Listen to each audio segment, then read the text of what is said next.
Literally in the past 2 to 3 days, we've had 4 clients who've just lost properties that were really good flips, and they just did not prepare. How did that happen? Like, why did they fall through? It's just planning, to get into this business. It's making sure you have the money set up correctly. They're out there looking for money after they found the deals, which works. It works in some cases, but in these 4 cases, it just did not, because there's other people. It's a very competitive market. It's a very competitive world we live in. People want to sell properties. They want to sell them quickly and for, what they're worth and at a certain time. So if you're not prepared, if you're not ready, they're just going to sell it to someone else. So these 4 people just didn't have the money set up because either they were new or they were just into a new adventure. Like they were going from flips to some BRRRR stuff to even some construction or development. So I can't emphasize enough, if you're going to get into this game, to make sure you're doing both. Making sure you're keeping the money flowing too, making sure you have the correct money for each deal. Because sometimes it's just like, hey, I need 100% financing, or I need a little second, or maybe it's just I am new to flip, so what do I do? Getting pre-approved, talking to lenders as you find properties. It's not like do one and then start the other. It's like working on both as you go forward. Interesting. So I'm hearing you. It's like this give and take process where you're always doing both. You're always talking to lenders as you're looking at homes. So if you're looking at a property, you're like, hey, if you have a good relationship with your lender, sounds like it's a prerequisite for this. You're like, hey, how does this look? What kind of deals could you get me for this property specifically? And it might change as you go through. I mean, like your year 1, year 2, when you're new, you might need a different lender than you do, year 3 or 4. Okay. The same is true if you're doing flips, if you're doing rentals, or even developments. I mean, you may just need to, every year, it's kind of like insurance on a house. Every year should, look around, see if you have the best, because you're growing, you're changing, things are happening. But especially if you're new, you should be working and finding to make sure you have the proper financing set up, because the last thing you want to do is burn a wholesaler, burn a realtor, in the sense of putting a property under contract and not closing it. Go to the bottom of their pile now. Next time you're looking at it and you're like, hey, I got it this time. And they're like, yeah, So we want to give you the competitive advantage. Part of that is just making sure you do everything correct. It's a business, it's a competitive business. Make sure you're out there getting pre-approved for the kind of loans that you need for the properties you're looking at.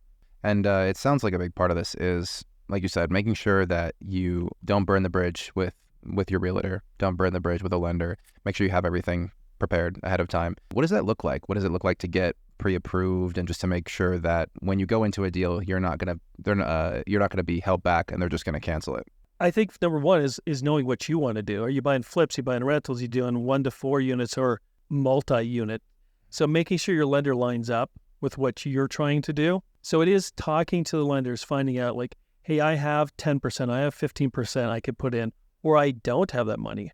What do I do? How do I set myself up? Because you want to be setting yourself up for the properties that you're buying. And it is interviewing a couple lenders. It is finding through, referrals through some of your clubs and everything that you work with, who are the lenders who are actually closing. Because there's also a problem with lenders, promising things and not closing. See that all the time. But it is going out and finding the lenders where you're at. If you're starting out, will they work with new investors? Do they require more for new investors? Is there a credit score requirement? What are all the steps that you need to do to make sure you're approved?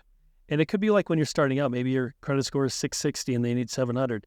So while you're finding properties, you're working on your credit. You're working on maybe finding some private money, peer-to-peer money for that gap, for that down. You just need to make sure you have the correct lenders. For instance, a lot of people talk about gap funding, which is borrowing money from someone else for the down payment, maybe the carry, the money that you have to put in, using other people's money.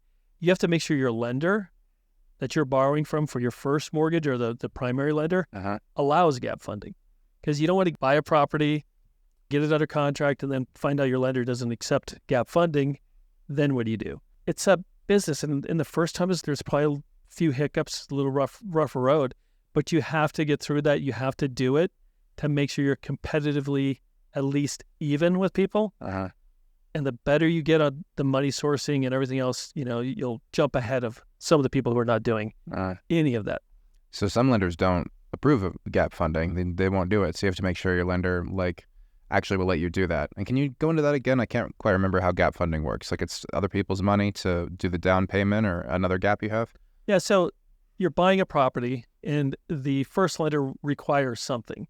They require down payment, or they may require reserves, which means they want to see some money set aside for payments, or they may require you to do the fix-up.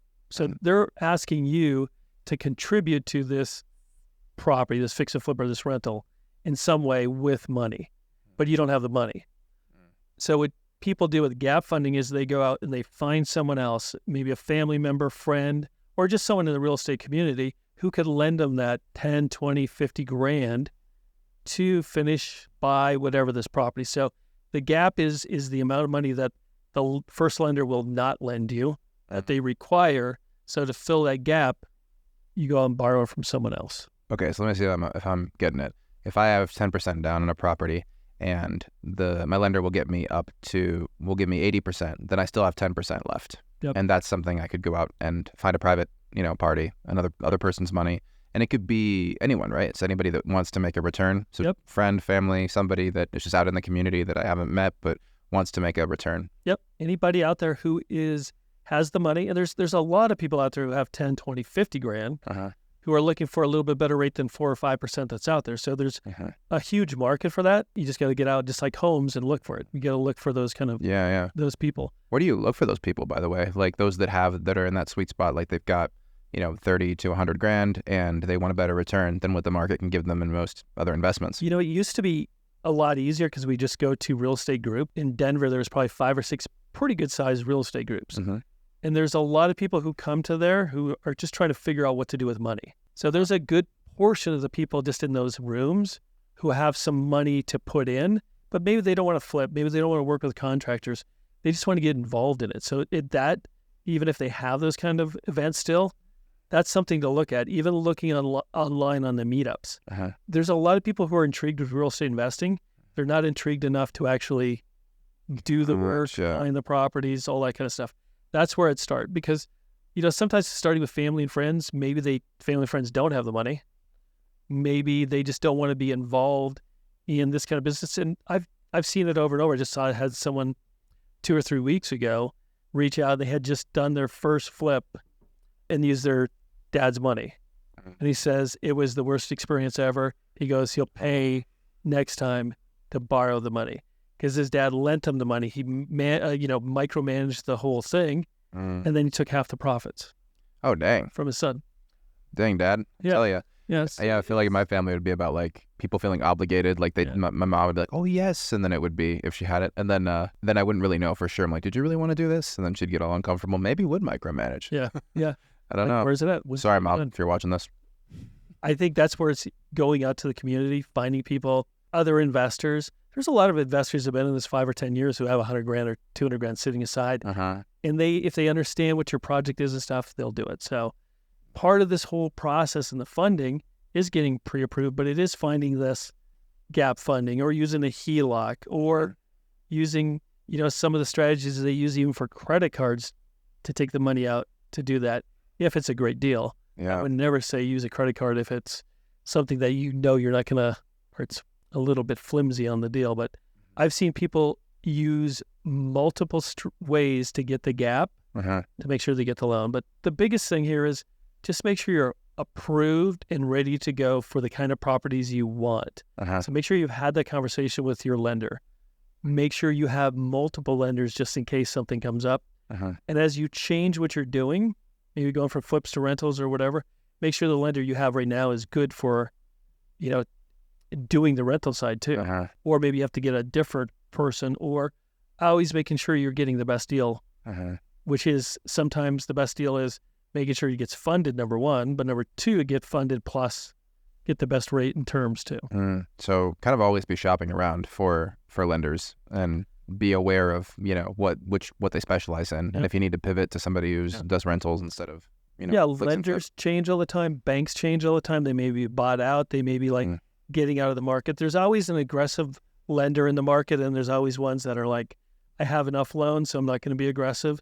So that's why having 2 or 3 lenders available, they're either growing or they're dying. Fair enough. The same. Yeah. So My tip, for today is just to make sure you're pre-approved. Make sure you're ready to buy these properties, because every time you don't close the loan, every time you don't get that deal done, the wholesaler, the realtor, whoever it is going to make it harder for you on the next one. So I'm hearing a couple of things. Make sure you get pre-approved, because if you don't, it's going to be harder going forward. And then you also mentioned, I want to reiterate this because it seems like call it a hard money hack. Like it's like a great life hack in terms of finding that gap funding, going to like a real estate group. That makes so much sense to me, because I can imagine myself being that way. Like if I'm like, I want to get into real estate investing, I got money for a down payment, and then I meet someone who's like, hey, I'll do all of the work for you, and you'll get this return. I'll take this much, and it's like, heck yeah, okay, that's a great win-win. And sometimes even with that, just to expand on that, someone like you comes in and says, I want to get involved, and you say, okay, I'll give you my 30 grand or whatever it is. I'll get a return, but then maybe I could watch over your shoulder and see what you're doing. So maybe like, the second or third or fourth, I could get more involved and I could grow into it. So there's a lot of people who have money that just want to lend, but there's also people who want to learn. So they'll lend and learn. So it's a win-win situation, but just make sure you're ready to close when you have a deal. So make sure you have the money ready, because if you're looking for money, and you have 3 or 5 days to close now because you've been waiting and waiting, it's not going to probably close, and you're probably going to lose the deal. You're going to be frustrated. Your wholesaler, your realtor is going to be frustrated. There's a good chance that'll stop you from doing what you should be doing, which is real estate investing. 100%. So pre-approval is the move. It is. Cool. It is key to this market, any market, to be competitive. Awesome. Well, thanks, Mike. Thank you. Yep. See you soon. See you.